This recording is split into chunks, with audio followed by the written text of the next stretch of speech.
दोस्तों दोस्तों आज के वीडियो में कुछ ऐसे तरीके के बारे में जानेंगे, दिनचर्या के बारे में जानेंगे, जिसका पालन करके पेट से संबंधित, हृदय से संबंधित जो बीमारियां होती हैं, इनसे हम दूर रह सकते हैं। और दोस्तों आज के समय में 99% लोग पेट और हृदय से संबंधित बीमारियों से परेशान हैं। जैसे पेट में गैस का बनना, एसिडिटी होना, कब्ज का होना, भूख न लगना, पेट का फूलना। और हृदय से संबंधित बात करें तो दोस्तों दिल में सूजन का होना, कोलेस्ट्रॉल का बढ़ना, जिससे कोलेस्ट्रॉल बहुत ज़्यादा बढ़ जाता है तो हार्ट अटैक जैसी समस्याएं उत्पन्न होती हैं। और ये सारी समस्याएं दोस्तों क्यों होती हैं? अगर आप इसके मूल कारण पर जाएंगे तो ये सारी समस्याएं दोस्तों हमारे गलत दिनचर्या, गलत खान-पान, गलत लाइफ स्टाइल के कारण होती है। तो दोस्तों आज उसी के टॉपिक पे कुछ डिस्कस करेंगे। आप ध्यान से सुनिएगा, सुनने के बाद इस पे विचार करिएगा तो निष्कर्ष आपके सामने आ जाएगा। दोस्तों हमें हमेशा दोस्तों बीमारी की जड़ को खोजना चाहिए। और उस जड़ को ही काट देंगे तो दोस्तों टहनियाँ काटने की ज़रूरत ही नहीं पड़ेगी, वह पेड़ अपने आप गिर जाता है। लेकिन आज के समय में जो इलाज की पद्धत है, वो लक्षण के हिसाब से होता है। आपके शरीर में पेट दर्द हो रहा है तो पेट दर्द की गोली दे दो। पेट दर्द की गोली खाते ही पेट दर्द बंद हो गया। लेकिन ये दर्द क्यों हो रहा है? दर्द होने के पीछे का कारण क्या है? जब आप उसके कारण पर जाएँगे, तब दोस्तों उसका इलाज करेंगे तो वो जो इलाज होगा वो अस्थायी होगा, उसका कोई साइड इफ़ेक्ट नहीं होगा। अब जब हम लक्षण का इलाज कर रहे हैं यानी दर्द के लिए गोली खा रहे हैं, तो कोई भी दर्द निवारक टैबलेट हुआ वो हमारे स्वास्थ्य के लिए हानिकारक है। यह दोस्तों एक समझने के लिए हमने एग्ज़ाम्पल दिया है। इसी तरह से तरह-तरह की बीमारियाँ होती हैं। अब दोस्तों हार्ट अटैक क्यों आता है? हार्ट अटैक आने के कई कारण हैं। पहला कारण तो यही होता है कोलेस्ट्रॉल शरीर में बढ़ जाता है। अब यहाँ पे यही समझने वाली बात है कोलेस्ट्रॉल क्यों बढ़ता है? कोलेस्ट्रॉल बढ़ने का कारण क्या है? अब जब कोलेस्ट्रॉल बढ़ने के कारण के को आप खोजने का प्रयास करेंगे, तो आपके सामने कई कारण निकल के आएँगे, कई कारण। तो एक-एक करके उन कारण को हटाते जाइए, आपके शरीर में कोलेस्ट्रॉल बढ़ेगा ही नहीं, हार्ट अटैक के आप शिकार नहीं होंगे। तो इसी तरह से दोस्तों बीमारी होने का ये कारण नहीं होता है, कई कारण होते हैं। तो एक-एक कारण को हटाते जाइए, आप हमेशा स्वस्थ और निरोग रहेंगे। तो चलिए दोस्तों हम जानते हैं हमें क्या दिनचर्या अपनानी चाहिए और क्या करना। सबसे पहले तो दोस्तों अपने शरीर को एक्टिव रखिए। एक्टिव रखने का 2 माध्यम है। जैसे कि पहले के समय में लोग भरपूर मात्रा में मेहनत करते थे, खेतों में काम करते थे, जम करके शरीर से पसीना निकालते थे। तो कोई भी चीज़ फैटी खाते थे तो वो फैट बर्न हो जाता था।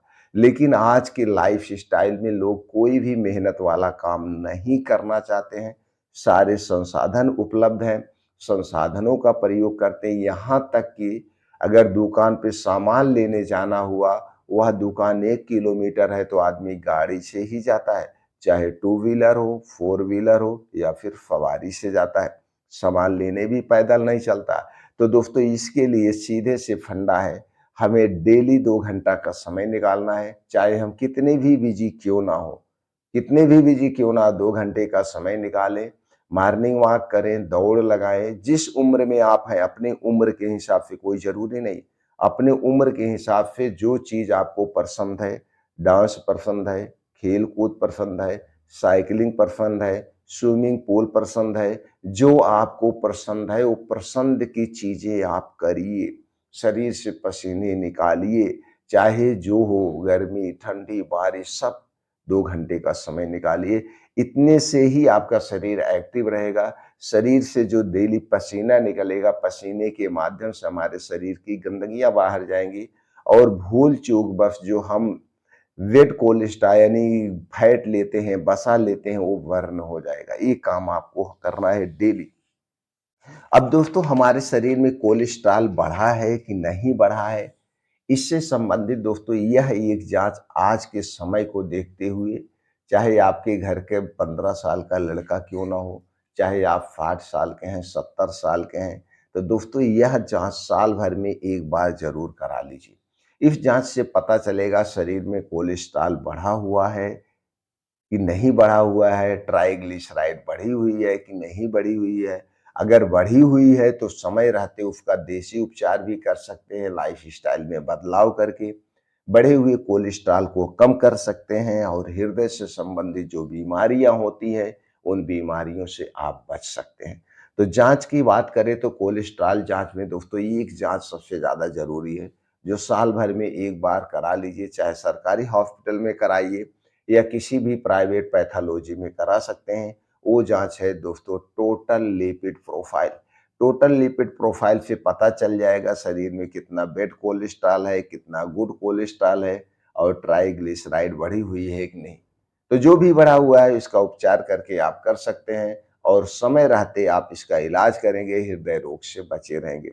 अब इसके अलावा दोस्तों हमें क्या करना चाहिए? हमारे खाने में अगर आप पेट से संबंधित और हृदय से संबंधित बीमारियां से बचना चाहते हैं और इन्हीं दोनों से संबंधित सारी बीमारियां होती हैं, तो अपने खाने में फाइबर युक्त चीजों का प्रयोग करिए। फाइबर युक्त चीजों में जैसे दोस्तों आपका हो गया सेब।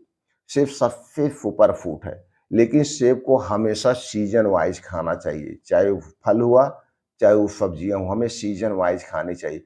स्टोर किया गया ना तो सब्जी खाना चाहिए और ना तो स्टोर किया गया फल खाना चाहिए। सेब दोस्तों एक हमें रोज सुबह खाली पेट खाना चाहिए। सेब में सभी प्रकार के एंटीऑक्सीडेंट, प्रोटीन, विटामिन्स और प्रचुर मात्रा में फाइबर पाया जाता है। संतरा, नींबू, अनार, आंवला ये कुछ मौसमी फल हैं। इनमें से कोई ना कोई 1-2 फल हमें डेली लेना चाहिए।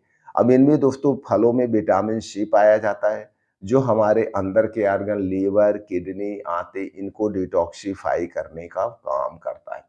तो फाइबर युक्त चीज़ों में कुछ बीन्स भी आते हैं, जैसे चना हो गया, मूँग हो गया, अलसी हो गया, आपका ये कद्दू का बीज हो गया, सारी चीज़ें होती हैं। इनमें दोस्तों कई सारे प्रोटीन्स, विटामिन्स पाए जाते हैं, भरपूर मात्रा में फाइबर और प्रोटीन पाया जाता है, तो आप इन्हें भिगो करके भी खा सकते हैं।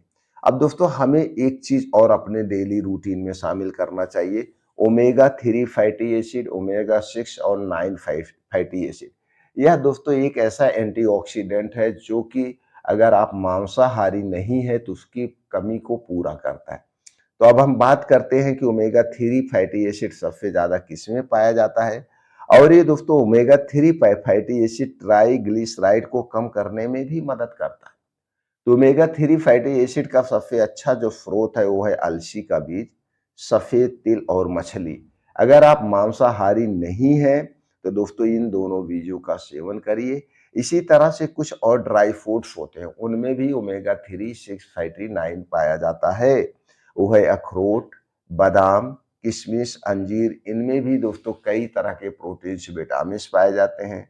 डाइटरी फाइबर पाया जाता है, कैल्शियम, आयरन, फास्फोरस पाया जाता है जो हमारे स्वास्थ्य के लिए लाभदायक है। इसके अलावा दोस्तों हमें हरी साग सब्जियों में खास करके प्याज, लहसुन, अदरक, पालक, गाजर, चुकंदर इनका सेवन मौसम के हिसाब से भरपूर मात्रा में करना चाहिए। जिस सब्जी का जब मौसम हो ये सब्जियां हमें अपने डेली रूटीन में शामिल करना चाहिए। इससे दोस्तों आप हमेशा स्वस्थ रह सकते हैं, पेट से संबंधित, हृदय से संबंधित बीमारियों से दूर रह सकते हैं। इसके अलावा दोस्तों कुछ आपको और प्रण लेना होगा जो कि आज के समय में सबसे बड़ी बीमारी का कारण है।